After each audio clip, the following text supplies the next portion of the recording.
GM Nair, നമ്മൾ ഈ രമേശ് ബിശ്വാസ് എന്ന ഒരാൾ മാത്രം അതിൽ നിന്ന് അത്ഭുതകരമായി അതിശയകരമായി രക്ഷപ്പെടുന്നു. അദ്ദേഹം പറയുന്നത് അദ്ദേഹത്തിൻ്റെ പൂർണ്ണമായ പ്രതികരണം നമ്മുടെ മുന്നിലില്ല. പക്ഷെ എമർജൻസി എക്സിറ്റ് വഴിയാണ് അദ്ദേഹം രക്ഷപ്പെട്ടതെന്ന് തുടക്കത്തിൽ പറഞ്ഞിരുന്നു. പിന്നെ ഇന്നലെ ഏറ്റവും ഒടുവിലായി വന്ന വിവരങ്ങളിൽ അദ്ദേഹം വീണ് കിടന്നതിന് ശേഷം എണീറ്റ് നോക്കുമ്പോഴാണ് മൃതദേഹാവശിഷ്ടങ്ങൾക്കിടയിലാണ് താൻ കിടക്കുന്നത് എന്ന് ബോധ്യപ്പെട്ടതെന്നൊക്കെ അദ്ദേഹം പറയുന്നുണ്ട്. പക്ഷെ ആ മഹാത്ഭുതം, ആ രക്ഷപ്പെട്ടൽ അതെങ്ങനെ സംഭവിച്ചിരിക്കാനാണ് സാധ്യത? കാരണം ഈ 600 അടി താഴ്ച വെറും 30 സെക്കൻഡ് അതിനകത്ത് തന്നെ ഇദ്ദേഹം ഈ മനസ്ഥൈര്യം വീണ്ടെടുത്ത് ഈ തീരുമാനങ്ങളൊക്കെ എടുക്കണം. അപ്പോൾ അതെങ്ങനെ സംഭവിച്ചിരിക്കാനാണ് സാധ്യത?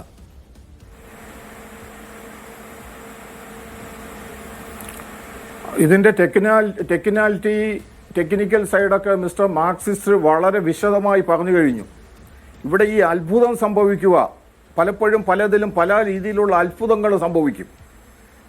ഞാനൊരു ദൈവവിശ്വാസിയാണ്. അതുകൊണ്ട് ഇതെന്തോ ഒരു മഹാ അത്ഭുതമായിട്ട് സംഭവിച്ചിരിക്കുന്നു എന്ന് മാത്രമേ പറയാനുള്ളൂ.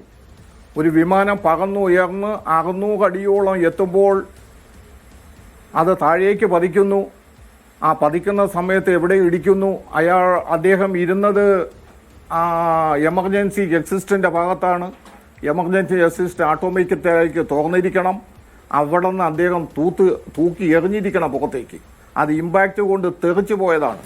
ഒരിക്കലും അയാൾ ചാടി രക്ഷപ്പെട്ടു എന്നൊക്കെ പറയുന്നതിലൊന്നും ഒരു വിശ്വാസവും ഇല്ല. ഇമ്പാക്റ്റ് കൊണ്ട് രക്ഷപ്പെട്ടു. എവിടെയെങ്കിലും ഒരു സോഫ്റ്റ് പ്രദേശത്ത് വീണിരിക്കാം. അദ്ദേഹത്തിൻ്റെ ദൈവം തന്നെ രക്ഷിച്ചു എന്ന് മാത്രമേ ഇതിനകത്ത് പറയാനുള്ളൂ.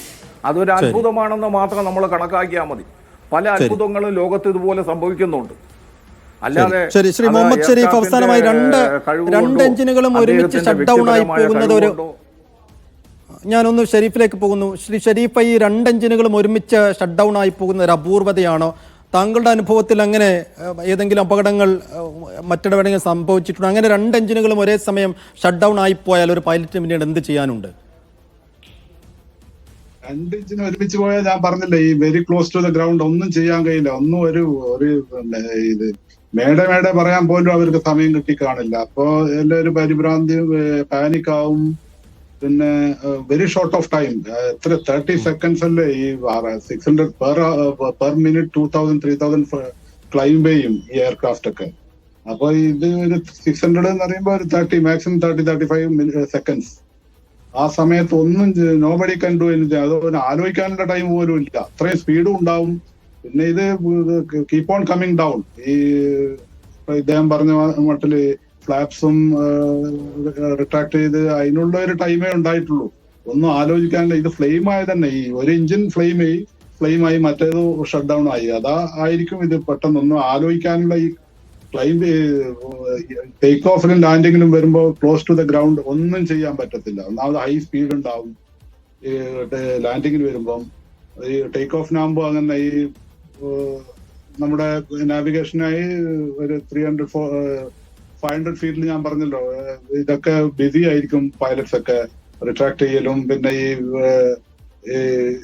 ഓട്ടോ പൈലറ്റ് ഇടലും അതൊക്കെ ആയിട്ട് അങ്ങനെ ടെറിബിളി ബിസി. ആ ടേക്ക് ഓഫിനും ലാൻഡിങ്ങിനും ടൈമിൽ ഒന്നും കാണാനോ എല്ലാം നോക്കാനോ ഉള്ള സമയമില്ല.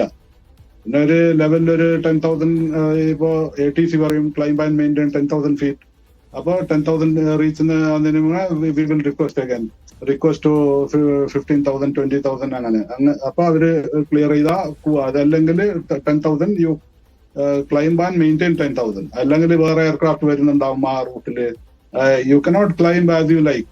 അങ്ങനെ നിങ്ങൾ വിചാരിച്ച പോലെ അങ്ങനെ ഒരു ഏതെങ്കിലും ഹൈറ്റിൽ പോയി ഫ്ലൈ ചെയ്യാനൊന്നും പറ്റത്തില്ല. അത് അഥവാ ഇത് റേഡിയോ ഫെയിലിയർ യു സ്കോക്ക് 777 അറിഞ്ഞിട്ട് സ്കോക്ക് ചെയ്യും. അപ്പൊ അവർക്ക് അറിയും.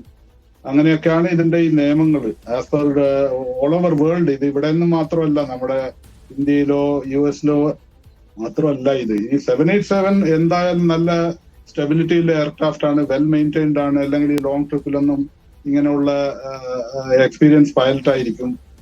ഇങ്ങനെയുള്ള അല്ലാതെ ഇടത്തില്ല ഈ 787 എയർക്രാഫ്റ്റിന്റെ. നമ്മൾ പറയുന്നല്ലോ, ഇപ്പോ AC പോയാലൊന്നും ഇതിനൊന്നും ഒരു കുറച്ച് പാസഞ്ചേഴ്സിന് ബുദ്ധിമുട്ടാവുന്നല്ലാതെ. ശരി, അങ്ങ് പറഞ്ഞത് വ്യക്തമാണ്. സമയപരിമിതി ഉള്ളതുകൊണ്ട് ഞാൻ ഒന്നിടപെടുന്നു. അങ്ങ് നേരത്തെ സൂചിപ്പിച്ചതുപോലെ തന്നെ വിധിയിലോ അത്ഭുതങ്ങളിലോ ഒക്കെ ആശ്വാസം കണ്ടെത്തേണ്ട ഒരു സമയം മാത്രമാണ് ഇപ്പോൾ. കാരണം മറ്റൊരു കാരണവും നമ്മുടെ മുന്നിലില്ല.